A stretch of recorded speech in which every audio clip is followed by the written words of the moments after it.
merenungi sebuah hikmah yang disebut dengan fana.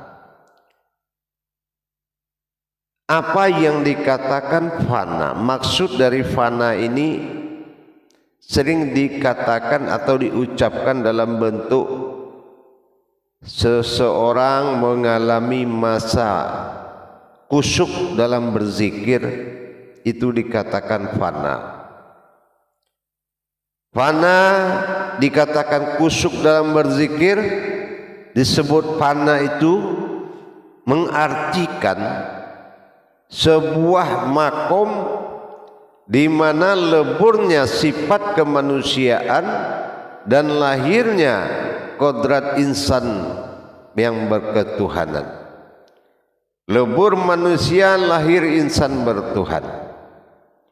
Ini dialami oleh proses kusyuk di dalam berzikir. Arti fana ini ada 4. Pertama, fana'um fil as, itu hilangnya rasa mendengar. Kita tidak mendengar lagi apa di kiri kanan kita itu, kita sudah tidak mendengar. Yang kedua, fana fil asma, kita lupa kita siapa, lupa akan diri kita, dan lupa akan bacaan, lupa ayat, lupa semuanya, melainkan sesuatu yang ada di dalam perjalanan itu.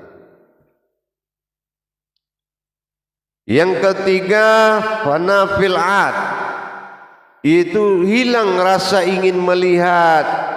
Apa-apa kita ingin melihat, hilang. Yang keempat, fanaul akhbar, totalitas lupa dengan semuanya kecuali fana, berdirinya alam batinku. Nah, inilah fana. Fa itu dalam hijaiyah berhukuman kepada batin atau rahasia. Nah, itu aku dalam hijaiyah. Jadi sudah masuk ke alam rahasia Allah. Fana berarti kodrat yang dipakai juga tidak ada asma, penyebutan dari nama siapapun yang duduk. Bukanlah duduk dan berdiri yang menjadi rasa yang timbul, tetapi sesuatu yang telah sampai kepada sebuah alam kusyuk, disebut alam fana. Jadi kalau kita merasakan suatu gejolak yang menuju fana itu, ini sering gagalnya di tengah-tengah pencari atau penjalan ibadah. Di saat goncangin itu datang, dia terkejut. Nah, kalau dia terkejut maka batal, itu ka'uf. Ya, ka'uf namanya. La ka'ufun ilallah. Makanya Allah bilang, jangan engkau terkejut, jangan engkau kaget. Dan itu akan membuat terhentinya petunjuk.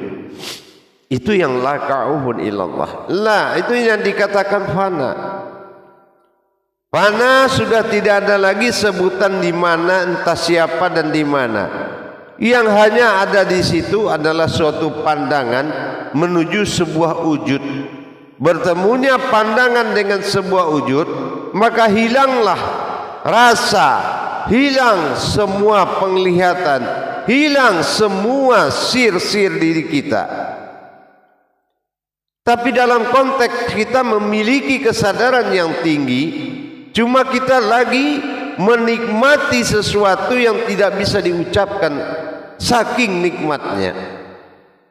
Ini yang dikatakan fana, bukan lupa diri atau tidak mengenal diri lagi, tetapi dalam pensaksian sesuai dengan makom zikir tersebut. Pensaksian ini yang membuat kita melepaskan hubungan, kaitan, pandangan, pendengaran, perkataan, hidup dengan lingkungan diri kita. Maka dari itu kita harus memiliki dan memahami kiat-kiatnya dulu. Apa kiatnya? Pertama, jangan lepaskan rasa dan pandangan. kemana diarahkan sesuai makom yang dizikirkan. Jangan melepaskan pandangan dan jangan ketergantungan kepada apa yang diucapkan, karena itu hanya penghantar.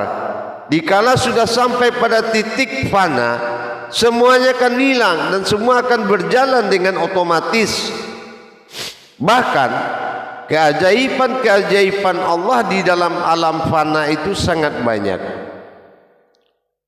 Ada sebagian jamaah atau bagian umat, dia mengalami mendengar sesuatu yang berzikir dalam dirinya, dan dia mendengar suara itu dengan jelas. Nah, ini sudah menuju tingkat fana. Artinya perbuatan batin diri itu sudah nyata adanya, dan dia menyaksikan sebuah wujud di dalam zikirnya. Berarti rohaninya sudah menembus kepada alam liganya Allah. Jadi kalau umpamanya kita ingin mendapatkan kekusukan atau fana, terlebih dahulu kita harus memahami adab-adab daripada ilmu itu, terutama kodrat. Lihat adab dari kodrat yang berzikir. Apakah bisa dia menuju fana? Apakah kodrat ini masih berurat dan berdarah? Apakah kodrat ini dalam kesadaran keinginan atau nafsu? Apakah kodrat ini memang sesuatu wujud yang akan melihat kepada wujudnya sendiri? Dalil-dalil daripada ini harus jelas. Jamaah yang dirahmati Allah rahimakumullah. Jadi yang dikatakan fana itu lebur kehidupan manusiawi, munculnya kehidupan insan bertuhan. Dan itu pasti akan terjadi kalau kita tidak lari dari makom zikirnya tersebut. Dan kita harus mengetahui kiat-kiat, makna-makna yang akan kita jalankan. Adab-adab hakikatnya kita harus tahu. Jangan main duduk langsung ayat putar tasbih. Ini akan mengantarkan jauh kepada kesesatan. Sesat artinya salah dalam menjalankan. Untuk itu kita harus mengerti apa yang dianjurkan oleh Allah dalam qudsinya, fana fillah wal baqa'um fillah. Dirikan diri fana dan kekalkan dulu seutuhnya. Jelas yang duduk itu siapa, yang beribadah siapa, dan kemana dia beribadah. Persoalan muqatta'ah yang tiga itu harus menjadi sandaran yang wajib diselesaikan. Jangan hanya kita ingin berzikir, beribadah didorong oleh suatu keinginan, tetapi jadikanlah suatu kebutuhan tauhid dirimu kepada Allah. Jadikanlah jalan untuk berhubungan dengan Allah, bukan karena sesuatu. Jamaah yang dirahmati Allah rahimakumullah. Ini yang dikatakan fana. Fana itu fa'na, fana fa' batin, na itu aku. Jadi bagaimana kita luput? Pertama, tersedia diri batin. Yang kedua, masuk ke alam batin. Yang ketiga, menjadi wujud batin semata. Yang hanya tinggal adalah pandangan batin, ainul basiroh. Maka dianjurkan kepada kita yang sering mengamalkan jalan-jalan tauhid diri kepada Allah, lebih diutamakan memahami kiat-kiat hakikatnya terlebih dahulu. Adab-adab hakikatnya agar tercapai perjalanan diri, bukan menjadi suatu kegiatan amaliyah sementara diri tidak ada gerakan rohani sedikit pun. Tapi yang dicari bagaimana kita menyaksikan perjalanan diri kita menuju wujudnya yang satu. Zikrullah. Mengingat Allah bukanlah pekerjaan yang mudah. Meskipun kita memiliki sarana semuanya, tapi sarana adab beribadah itu lebih penting diutamakan. Sarana adab beribadah ini harus utama sekali diselesaikan terlebih dahulu. Jangan adabnya belakangan, kemauan aja yang diutamakan, maka tidak akan sampai kepada sifat alam fana tadi. Alam fana memiliki kodrat diri yang fana. Mana diri fana dan mana alam fana. Nah, ini juga harus sama-sama diperbaiki, sama-sama diluruskan kembali sebelum tenggelam dalam lautan ma'rifat bersama Allah. Jamaah yang dirahmati Allah rahimakumullah, mari kita tingkatkan pengetahuan amanah-amanah Allah di dalam perjalanan hakikat menuju ketuhanan. Kita selalu menjadikan hakikat itu sebagai pedoman awal, pedoman yang sangat dibutuhkan untuk menuju kodrat rahasia berawal dari kodrat hakikat. Mengenal hakikat itu lebih awal dari segalanya, para hadirin sekalian. Maka dari itu, marilah sama-sama kita selalu meningkatkan bagaimana meningkatkan marwah ketuhanan pada diri kita dengan membesarkan Allah pada diri, bukan membesarkan diri di jalan Allah. Bagaimana kita tidak terlanggar adab kepada Allah, adab-adab hakikat, adab-adab ma'rifat dan berkalam itu perlu dijaga.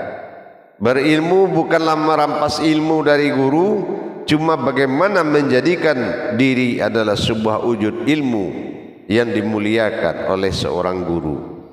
Inilah tugas kita, bagaimana kita mendapatkan motivasi ketuhanan penuh dalam diri dengan mentiadakan keakuan diri dan mendirikan keakuan Allah pada diri.